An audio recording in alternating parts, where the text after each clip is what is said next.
ഇലവന്തിട്ട മൂലൂർ സ്മാരകത്തിൽ വെച്ച് രാജേഷ് രേഷ്മ ദമ്പതികളുടെ മകൻ രക്ഷിതിന് ആരോഗ്യവകുപ്പ് മന്ത്രി വീണ ജോർജ് ആദ്യാക്ഷരം കുറിച്ചു. മന്ത്രി തന്നെ ആദ്യാക്ഷരം കുറിക്കാനായി തിരുവനന്തപുരത്ത് നിന്നാണ് ഇവർ അതിരാവിലെ പത്തനംതിട്ടയിലെത്തിയത്. മന്ത്രി തന്നെ രക്ഷിതിന് ആദ്യാക്ഷരം കുറിച്ചതിൽ വളരെയധികം സന്തോഷമുണ്ടെന്ന് അച്ഛൻ രാജേഷും അമ്മ രേഷ്മയും പറഞ്ഞു. അമ്മയുടെ വാക്കുകൾ ഇങ്ങനെ: 6 മാസത്തിൽ ജനിച്ച കുട്ടിയാണ്, പ്രീടേമാണ്. 6 മാസത്തിലെന്ന് 26ാമത്തെ ആഴ്ചയിൽ 770 ഗ്രാം വെയിറ്റ് ഉണ്ടായിരുന്ന ഒരു കുഞ്ഞാണ്. 5 മാസത്തോളം നമ്മൾ ഹോസ്പിറ്റലിലായിരുന്നു. അപ്പോൾ ഹോസ്പിറ്റലിലായിരുന്ന സമയത്ത് SITയിൽ നിന്ന് കിട്ടിയ കെയറിങ്ങും കാര്യങ്ങളൊന്നും പറയാതിരിക്കാൻ വയ്യ. നമ്മളൊരു പുറത്തൊരു പ്രൈവറ്റ് ഹോസ്പിറ്റലിലാണെങ്കിൽ ഒരു 10-20 ലക്ഷം രൂപയോളം ചിലവ് വരുന്ന ചികിത്സയാണ് നമുക്ക് ഈ SIT ഹോസ്പിറ്റലിൽ കിട്ടിയിട്ടുണ്ടായിരുന്നത്. അപ്പോൾ നമ്മുടെ വീണ മാഡത്തിന് ഒരുപാട് നന്ദിയുണ്ട്. നമ്മൾ 5 മാസം ഹോസ്പിറ്റലിൽ കിടന്ന് ഡിസ്ചാർജ് ആയി, കുഞ്ഞ് പൂർണ്ണ ആരോഗ്യത്തോടെ ഡിസ്ചാർജ് ആയ ശേഷം 1.5 കിലോ വെയിറ്റ് ആയിട്ടാണ് ഹോസ്പിറ്റലിൽ നിന്ന് ഡിസ്ചാർജ് ആവുന്നത്. ആ വെയിറ്റോട് കൂടി ആരോഗ്യത്തോടെ ഡിസ്ചാർജ് ആയ ശേഷം SIT ഹോസ്പിറ്റലിൽ തന്നെ ഒരു നവജാത ശിശുവിൻ്റെ പ്രോഗ്രാം വെച്ചിട്ടുണ്ടായിരുന്നു.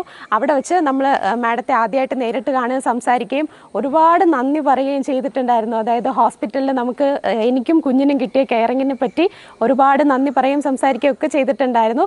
കുഞ്ഞ് 6ാം മാസത്തിൽ ജനിച്ചതാണ്. 770 ഗ്രാം തൂക്കവുമായി ജനിച്ച കുഞ്ഞിനെ തിരുവനന്തപുരം SIT ആശുപത്രി രക്ഷിച്ചെടുത്തിരുന്നു. കുഞ്ഞ് 5 മാസത്തോളം SIT ആശുപത്രിയിൽ ചികിത്സയിലുണ്ടായിരുന്നു. ഒരു സ്വകാര്യ ആശുപത്രിയിൽ നിന്നും താനും കുഞ്ഞും രക്ഷപ്പെടില്ലെന്ന് പറഞ്ഞ് അത്യാസന്ന നിലയിലാണ് SITയിൽ എത്തിച്ചത്.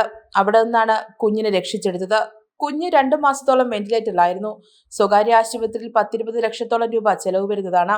3 ദിവസത്തിലേറെ ജീവിക്കില്ല എന്ന് പറഞ്ഞ കുഞ്ഞാണ്. 5 മാസം നമ്മുടെ ആരോഗ്യ വകുപ്പിന്റെ കയ്യിലായതുകൊണ്ടാണ് 770 ഗ്രാമിൽ നിന്നിപ്പോൾ 2.5 വയസ്സുള്ള 10 കിലോഗ്രാം തൂക്കമുള്ള മിടുക്കൻ മോനായി ഞങ്ങളുടെ കയ്യിലിരിക്കുന്നത്.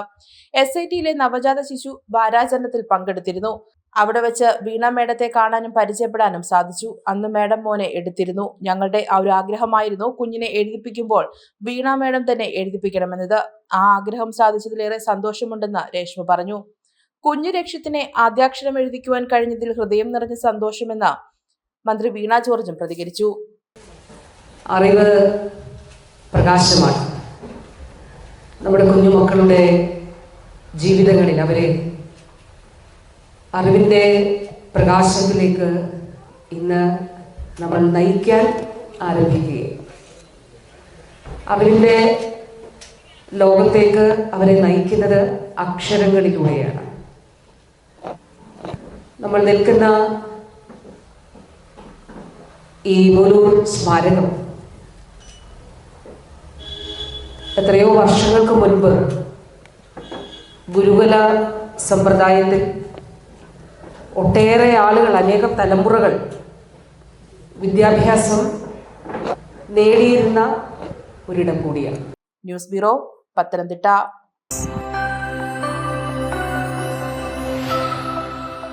ഷോപ്പിംഗിനായി ഇനി യാത്ര വേണ്ട, ഷോപ്പ് തന്നെ നിങ്ങളുടെ വീട്ടിലേക്ക് വന്നാലോ?